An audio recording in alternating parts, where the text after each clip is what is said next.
All right, folks, it's time now for Comms Check, where we follow up on some stories that we've previously reported on. Once again, I'm joined by senior producer slash super producer Brett Baker. Brett, we went full nautical for this episode. Was that because we both live in landlocked states and you're just missing the water? What gives? Yeah, I'm in a triple landlocked state, so yes, I'm really missing the water.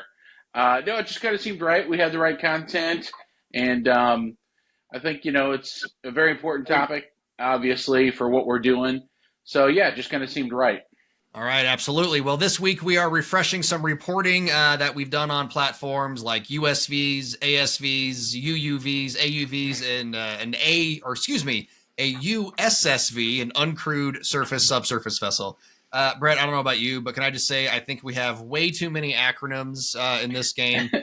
They don't always translate well or the same. The U could mean unmanned or uncrewed, depending on whether Right? you have a Department of Defense or a Ministry of Defense.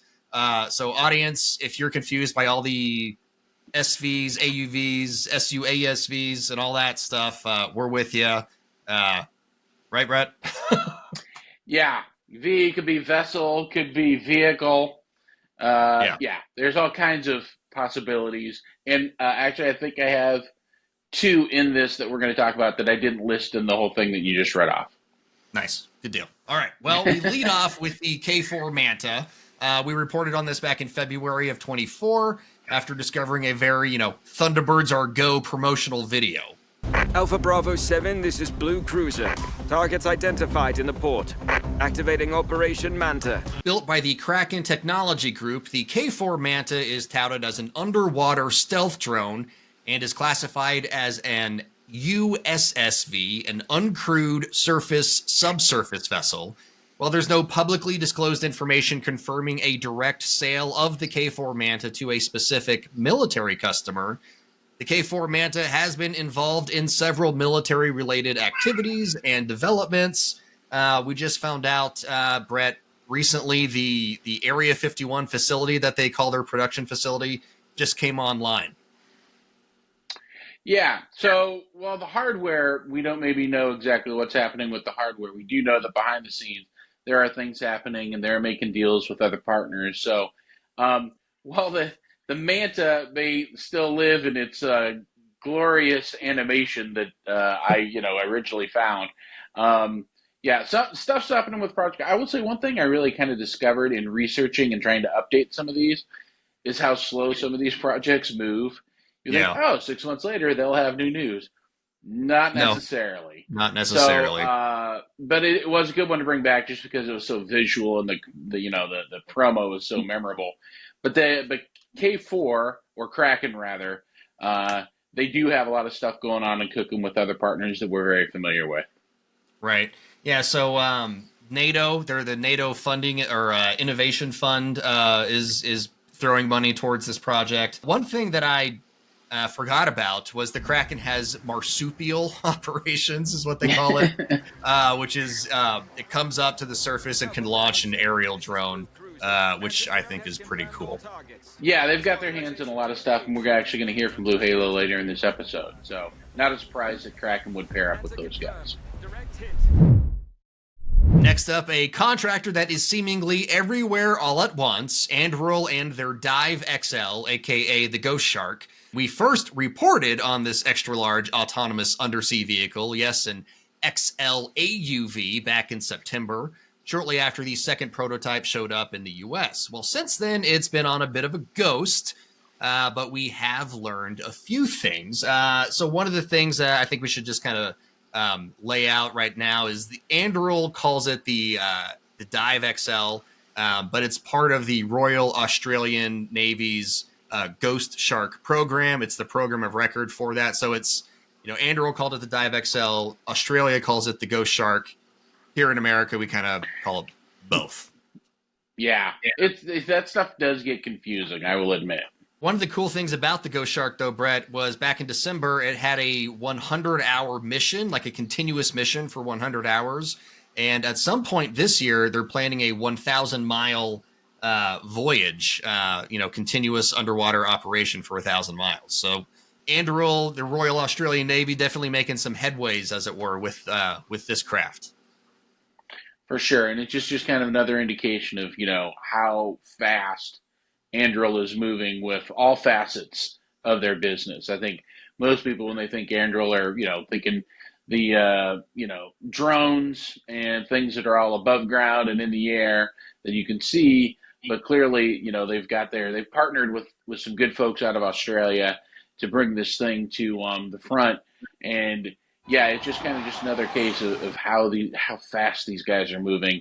It's really kind of breathtaking when you sit down and you look at just a short timeline Yeah. that these guys have been players and how much they're bringing to the table.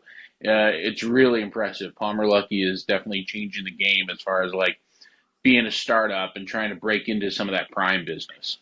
Absolutely. Yeah, he's broken in. I don't think we had a story Yeah. a couple weeks ago. Like, at what point is Anduril no longer a startup? I think they've passed that line, wherever that line exists.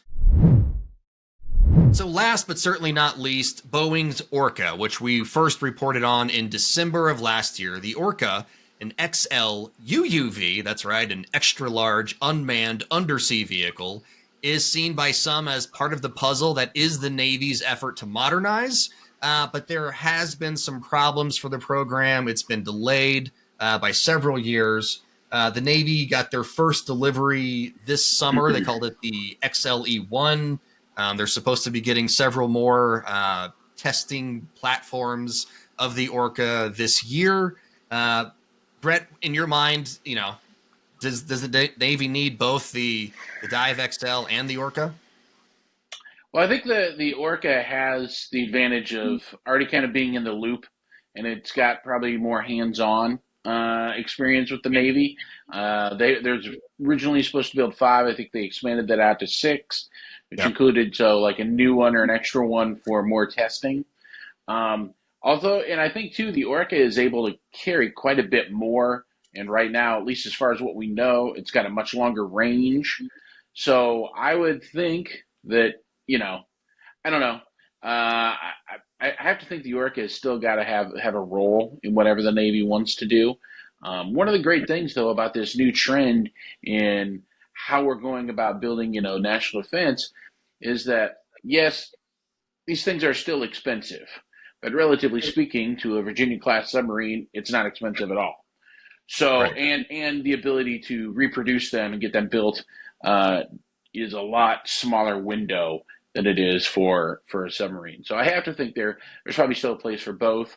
But yeah, they've got a lot of time invested in the Orca too. I kind of think of it like, and it obviously hasn't suffered the same fate as the M10 Booker, but Right. I think of it as like they've already got that time invested in it. That would be a real shame if it was just to drop off the table now. And to your point, talking about payload capacity and range, reading the tea leaves here, not being a part of the program office, it seems like these are designed for very different missions as well. The Orca was primarily thought of as a mine-laying submarine, so laying the mines in that payload, it might be a little bit different, right, than shooting torpedoes.